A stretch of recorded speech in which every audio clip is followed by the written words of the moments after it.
Hi, and welcome back to Missed It by How Much. This is the channel that uses game simulations to test sports hypotheses, but today, not one of those days. We're just playing through the 1990 season, still looking for a no-hitter. And Frank Tanana is pitching it so far. In fact, through 6 1/3, he has a perfect game. Say that quiet. So we're going to complete the rest of this game through computer. All I'm going to do is control the speed of it, how fast it goes, and watch and see if the Detroit Tigers behind Frank Tanana can the Kansas City Royals. George Brett has just flown out to Chet Lemon in the top of the 7th. There's 1 out. He needs 8 outs for him. Although the numbers look good here against Bill Cota, an OPS of 1.049. Here we go for another attempt on the same day, May 21st, as the Cardinals pitcher John Tudor's attempt that failed against the Atlanta Braves. So here we go. We're in Detroit, Michigan, trying to watch not only a no-hitter, but a perfect game. Frank at only 57 pitches. He should have the required arm strength to get through it. It comes down to these last 8 batters. First up, Bill Pecota, the shortstop. By the way, the Tigers lead 2-0. They scored a run on an error, so it's still a close game. So let's see if Frank Tanana can continue his magic. All I'm going to do is move the cursor over here to the letter C and push the computer play call. And it's up to the computer whether or not we're going to get to see a near miss or a no-hitter. Tanana's pitch to Pecota is a fly ball to left. Looks playable. Ward's coming in. That is 2 outs. He's 7 away for immortality. Tanana faces Jim Eisenreich. Numbers look on Tanana's side. Let's see what he can do. Ground ball to Trammell, the variable all-star. The venerable all-star, excuse me. Throws to fielder, and we're through 7 perfect innings for Frank Tanana. Okay, so we got to get through the rest of this game. The Tigers still have a game to try to win here. So we're going to just push the computer here.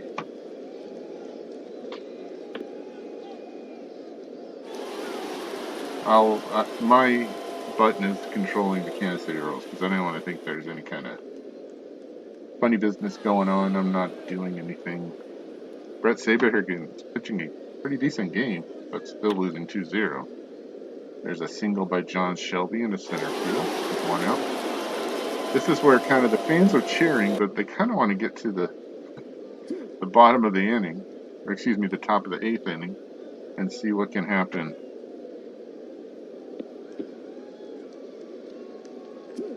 On defense. Shelby steals second in scoring position with 1 out for Alan Trammell. He gets walked now, so there's runners at first and second with 1 out for Tony Phillip. Hitting .354, impressive. And he'll hit a ground ball back to Saberhagen. His only play is over to Brett. The runners move up. They're at second and third with 2 outs, trying to get some insurance runs. Here's Cecil Fielder, who can do that. And he's going to get walked. Saberhagen with another intentional walk. He has 3 walks on the game, and that'll leave the bases loaded for Lou Whitaker. Sweet Lou at the plate, the 1-2 pitch. It's a ground ball. Looks like it's Pecota's. Let's see if he can make the play. He's just going to step on second. He says, Brett, don't worry about it, George. And that's the end of the inning. We're through 7. The computer's bringing in Travis Fryman to play third base. I guess he's much better defensive. He's a 9. His percentage is only 915 fielding percentage, excuse me. Okay, take a deep breath.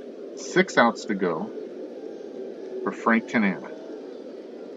Danny Tartable up. Again, this is a perfect game attempt. Great numbers for Tartable, including an OPS of 1.222, but you're not taking him out when he's this close. 6 outs. Let's see what Frank can do. A 0-2 pitch to Tartable. It's a line drive at Trammell.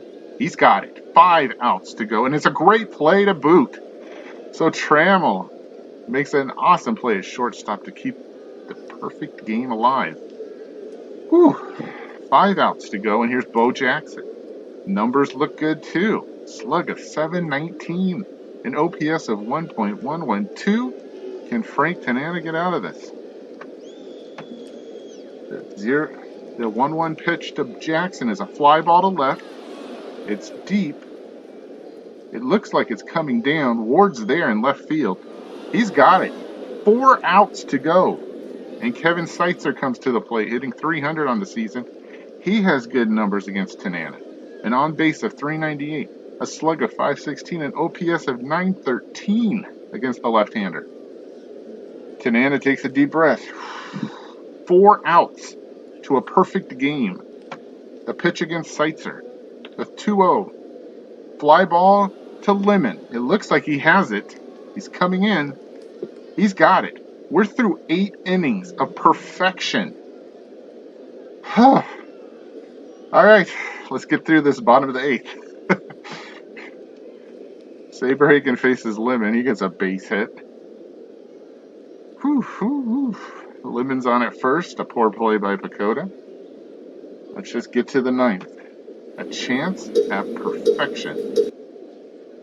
Salas gets a hit against Farr. It looks like that's going to fall into right field. Yep. Tartable picks it up. Runners at first and second. And Frank's on the bench.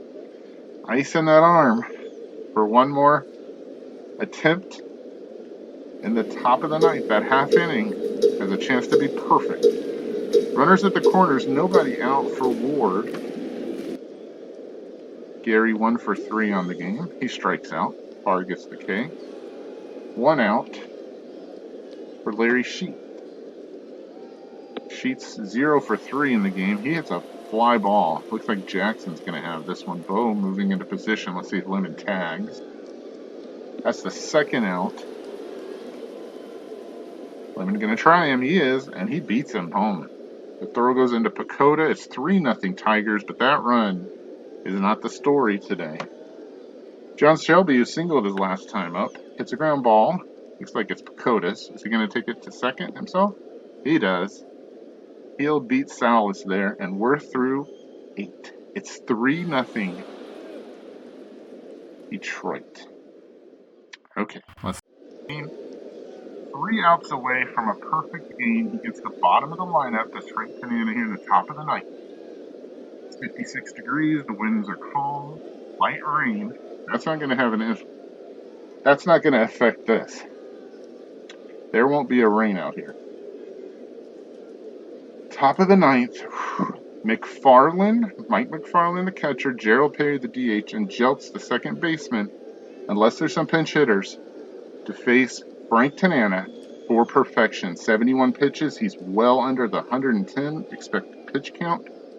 He's got a good defense out there. Fielder, Whitaker, Trammell, and Fryman on the infield. In the outfield, Gary Ward, John Shelby, and Chet Lemon in right. All high numbers. Gary Ward probably the worst at 5. And Cecil Fielder, really a good first baseman, a 7 at first. He's got Mark Salas behind the plate catching, a 7 and a 9.88. Fielding percentage, no walks, no hits, nothing. Have the Kansas City Royals been able to get off of Frank Tanana? First up is McFarland. He's obviously 0 for 2 in the game. Hitting .243 chance here in the box. A 744 OPS. Here we go. I'm going to take a deep breath. Here's the pitch by Tanana. The 2-2 offering is popped up. Whitaker, it looks like it's right on the line. Now drifting foul. Whitaker has a play. Can he make the catch? You bet he can. 2 outs away from a perfect game. Gerald Perry hitting a dismal 152 on the season. Horrible numbers in the box, an OPS of 407, only a .145 chance of a hit. Frank Tanana, 77 pitches, 2 outs from a perfect game for Frank. And Pat Tabler comes up to hit for him. And he hits a ground ball. Looks to be Fielder's. He's got it. He picks it up. He's going to beat him to the bag. He's out. 1 out away from a perfect game. 2 outs in the top of the ninth. The Tigers fans can barely control themselves. Listen to that. Okay. They're awake now.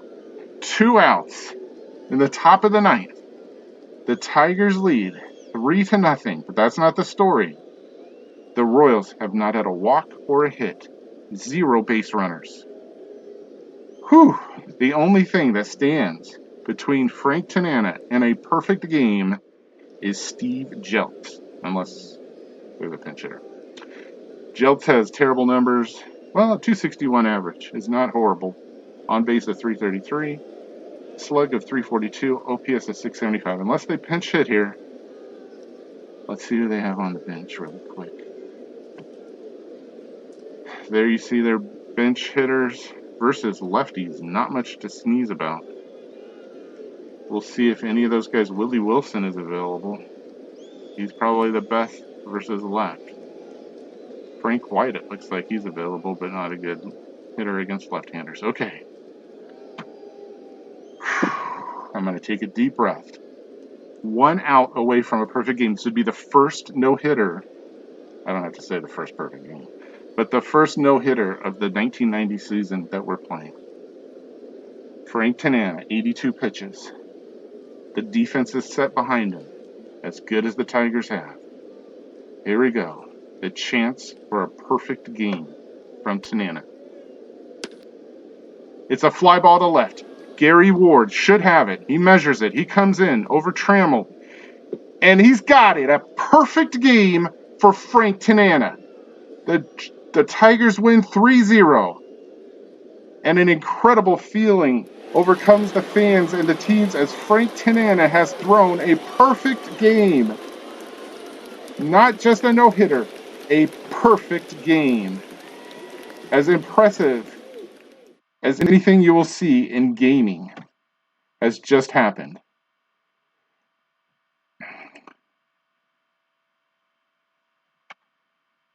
It's so incredible that it's causing the game to reposition itself. Okay, let me calm down for a second here and show you all the stats. There you have it. As you can look for the Kansas City Royals, no walks and 0 hits. Just an incredible job by Detroit's Frank Tanana. 9 innings pitched, 2 Ks, only 2 Ks. So you know he had a good defense. 86 pitches, 60 were strikes, 26 balls. He lowers his ERA by more than a run down to 3.26. He got every single batter he faced, and he could have pitched 110 pitches. The game score 89. I don't know how you can get better than that. That's very impressive. Brett Saberhagen pitched well, 7 innings, 3 runs. But the story is Frank Tanana. A perfect game. We finally got to see a no-hitter here on Missed It by How Much. Let's look at the miscellaneous things, see if there's anything that's listed here that we need to take note of. What a feeling to witness a perfect game. Not a no-hitter, a perfect game. Obviously, Frank Tanana is the MVP. The only error that cost Kansas City a run was caused by Brett Saberhagen, which honestly I think should be counted as a earned run. There you see the score sheet.